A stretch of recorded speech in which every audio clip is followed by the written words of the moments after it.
In the dimly lit room of an old mansion, Sarah stood before the antique mirror, her heart racing with fear. She had always been wary of the mirror, a sinister relic inherited from her grandmother. Its ornate frame seemed to hold a malevolent presence, casting eerie shadows across the room. As Sarah gazed into the mirror, her reflection stared back at her. But something was off.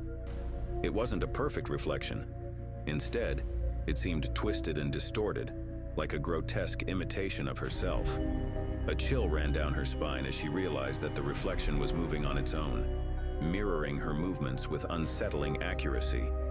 Terror gripped Sarah as she watched in horror, unable to tear her eyes away.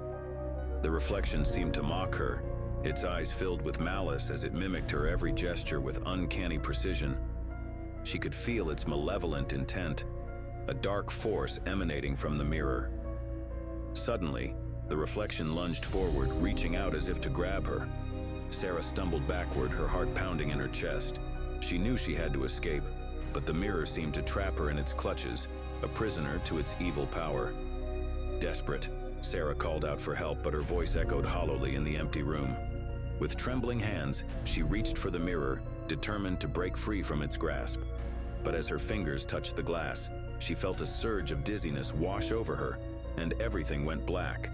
When Sarah regained consciousness, she found herself lying on the floor, the mirror looming over her like a malevolent specter. But as she looked up, she realized with horror that it wasn't her reflection staring back at her. It was a twisted version of herself, a doppelganger born from the depths of the mirror's darkness. With a scream of terror, Sarah scrambled to her feet and fled from the room, vowing never to return. But as she ran, she could feel the doppelganger's presence lurking behind her, a chilling reminder of the horrors that lay within the evil mirror.